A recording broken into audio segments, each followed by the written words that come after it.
Hello दोस्तों, मैं आज आप लोगों के सामने गद्य निकस एसीपी बेंगलुरु नॉर्थ यूनिवर्सिटी की पुस्तक जिसमें ताजमहल लेसन है वो जो है कि निबंध है उसके बारे में बताने जा रही हूँ। ताजमहल के जो लेखक हैं भगवत सरन उपाध्याय। तो जो ताजमहल हमारा मोमेंटो है, आपने देखा होगा आगरे में है या आपने सुना होगा, तो उसके बारे में ही लेखक बता रहे हैं।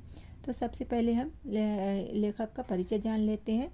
तो भगवत सरन उपाध्याय का जन्म 1910 को हुआ था और उनकी जो मृत्यु है 12 अगस्त 1982 को हुई थी।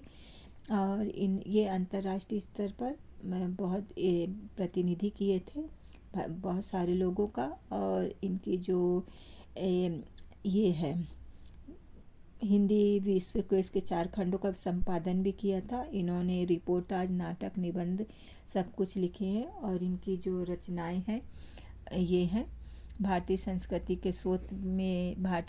के स्रोत हो गए, कालिदास का भारत हो गए, गुप्तकालीन संस्कृति हो गई, और अंग्रेजी रचनाएं में India in Kalidas, women in Rigveda.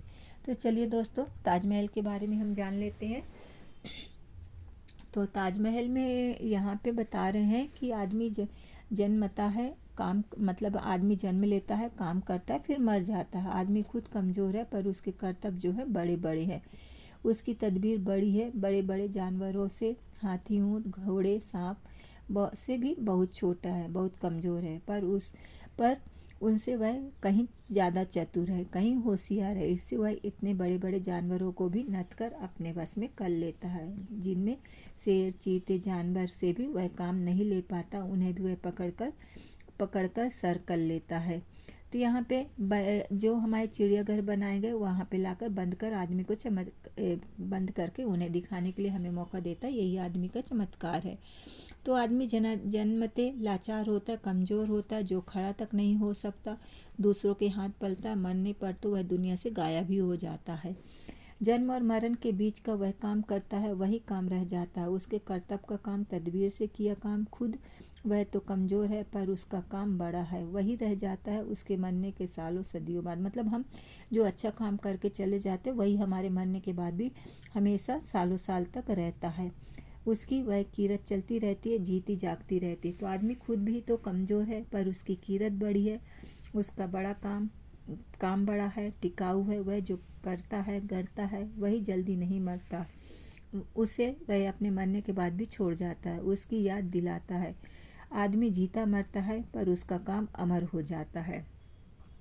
उसने इतनी ऊंची, इतनी बड़ी, इतनी सुंदर इमारतें बनाई जो आज भी ज़मीन पर खड़ी हैं, पर देश में भी, बाहर के दूसरे देश में भी मिस्र के पिरामिडों को जो देखता है अचरज में पड़ जाता है। 1500 मील लंबी चीन की दीवार को जो देखता है हैरत में आ जाता है। जिन्होंने उन्हें बनाया वे कमज़ोर आदमी हजारों सैकड़ों साल पहले मर गए, पर उनकी ये इमारतें आज भी खड़ी हैं और दुनिया के अचरजों में, आश्चर्यों में गिनी जाती है। इन्हीं की तरह एक अचरज हमारे देश का आगरे का ताज है। ताजमहल मुमताज महल का मकबरा है, संसार की सारी इमारतों से सुंदर है।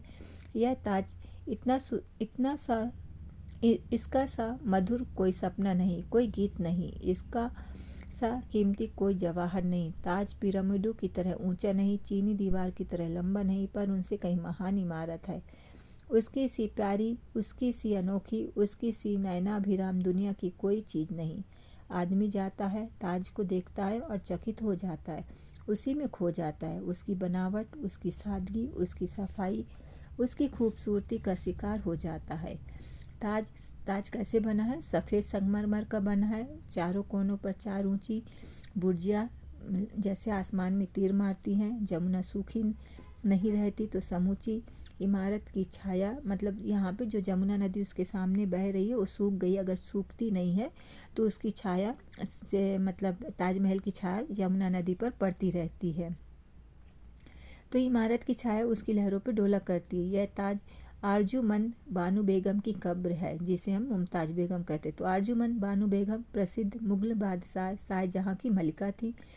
उसके 14 बच्चों की माँ, उसका दूसरा नाम मुमताज महल था और इसी नाम पर उसका मकबरा का नाम पड़ा। आरजूमंद बानो बेगम मलिका नूरजहाँ की भतीजी थी।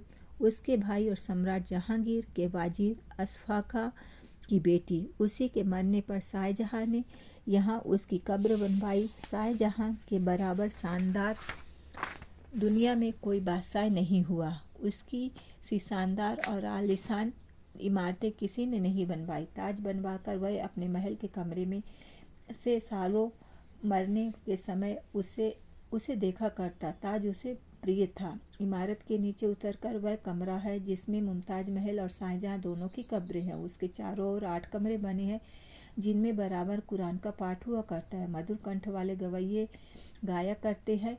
कब्रों के चारों ओर संगमरमर की अचरज खूबसूरत जाली दौड़ती है। दुनिया में अच्छे से अच्छे कलावंतों ने उस जाली को 10 बरस काट कर तराश कर तैयार किया है। कब्रों के सफ़ेद पत्थर कभी ना मुरझाने वाले ईरानी फूलों के बाग बन गए हैं। जिस खूबी के साथ मुगल कलम का जादूगर चितेरा अपने चित्रों का हाशिया लिखता था, उसी बारीकी से संगतरास ने अपनी छेनी से पत्थर पर यह फूलों का बाग उगा दिया। और इस कब्र पर कभी मलिन न होने वाले सुंदर अक्षरों पर लिखा है, आरजुमंद बेगम मुमताज महल की मजार, मृत्यु 1040 हिजरी। बाहरी मेहराबी दरवाजा कारवा सराय से घिरा है। उसके निचले मेहरबा का संगमूसा के बारीक हरफों में खुदा है। पाक दिल बहसित के बाग में प्रवेश करें। इस दरवाजे से ताज का समूचा शरीर दिखाई पड़ता है। सफ़ेद चांदी की सी परी इमारत जमीन पर कुछ ऐसी हल्की फुल्की बैठी कि लगता है क्षण भर में पंख मारकर उड़ जाएगी। इतने कम विस्तार में इतनी घनी सुगराई, कहीं कुछ कम नहीं, कहीं कुछ ज़्यादा नहीं। जैसे कुदरत ने तौल कर रख दिया है। कुछ घटाया बढ़ाया नहीं जा सकता, कुछ बदला नहीं जा सकता। सामने पत्थर की पटरियों से सजा बगीचा, शायद दुनिया का सबसे सुंदर बगीचा, जिसके बीच एक पतली नहर फाटक पर चली गई है। बाग भी इमारत का एक ही हिस्सा था। इमारत की खूबसूरती इस बाग से इसके चारों ओर के पेड़ों से और भी बढ़ जाया करती है। सामने एक चबूतरा है, दूसरे नीचे एक के फैले मैदान में फूलों का बाग कढ़ा हुआ है। दूसरे पर ताज की मीनारें बनी हुई है। उसके बीच एक ऐसा लगता जैसे 4 लंबी सहेलियों के बीच सुघड़ शहजादी है। तो यहाँ पे दोनों और मस्जिदें खड़ी हैं। लाल पत्थर की मस्जिद ताज की इमारत के एक जमानी नजाकत लिए हुए है। किसी ने उसे संगमरमर रूप में सपना कहा, किसी ने फरिश्ते का जाहिर अफसाना। कुछ भी कहा जा सकता है इस शरीफ इमारत की तारीफ में, और जो कुछ कहा जाए वही सारा यही होगा। ताज बनने का किस्सा भी गजब है। शाहजहां ने इंजीनियरों के मॉडल मांगे थे। इमारत बनने से पहले उसका मॉडल तैयार किया गया था, जैसे अभी किया जाता है। उसने मॉडल मांगे। मॉडल आए चीन, मंगोलिया से, समरकंद, फरगना से, ईरान से, खुरासन से, इराक, अर्मीनिया से, काहिरा, अल्मरा से, बेनिस, कुस्तुनतुनिया से एक मॉडल आए। खूबसूरती और इमारती रौनक के नमूने। उस्ताद ईसा का सिराजी नमूना शाहजहां को जच गया। उसकी सादगी ने उसे मोह लिया। काम शुरू हो गया। हिंदुस्तान के कलावंत, फारस के रंगराज, अरब के संत गराज, अर्मीनिया के पच्चीकार, कुस्तुनतुनिया के गुंबजकार, वेनिस के सुनार आगरे में आकर जम गए। जयपुर से संगमर, ये अब सामान कहाँ से आया उसके बारे में बता रहे हैं कि जयपुर से संगमरमर आया, सीकरी के संगसुर्ख, पंजाब से सूरकांत पत्थर, चीन से जमरूद और स्फटिका, तिब्बत से नीलमणि, अरब से मूंगा और संगमूसा, पन्ना से हीरे आए। ईरान से बिल्लौर और याकरत, शहर मुजान से गौमेद। कहते हैं कि इमारत में करोड़ों रुपए लगे, लाखों मजूर, तब कहीं 30 साल में ताज खड़ा हो। तो मतलब ताजमहल को बनाने में 30 साल लगे हैं। तो देश के कोने कोने से मजदूर आए और काबुल से दक्कन तक और बंगाल से गुजरात काठियावाड़ तक के किसानों ने उसी ताज के लिए सालों खेत जोते। मतलब जितने भी मजदूर आए थे तो यहाँ के लोग खेती का काम किए थे। व्यापारियों ने सौदागारी की, तब कहीं वह ताज तैयार हुआ। ताज इतना सुंदर है, इतना कीमती है कि बादशाह की मोहब्बत का इजहार है। पर इन सबसे बड़ी बात उसमें यह है कि हमारे देश की 30 बरस की मेहनत, किसानों मजदूरों का पसीना इसमें लगा है, वह हमें बहुत प्रिय है। तो ताज बहुत ही सुंदर है। आप लोग भी एक बार ताजमहल को देखने ज़रूर जाइएगा। दोस्तों कैसा लगा ये निबंध? कमेंट्स करके लाइक करिए, सब्सक्राइब करिए और कमेंट्स करके बताते रहिए। धन्यवाद।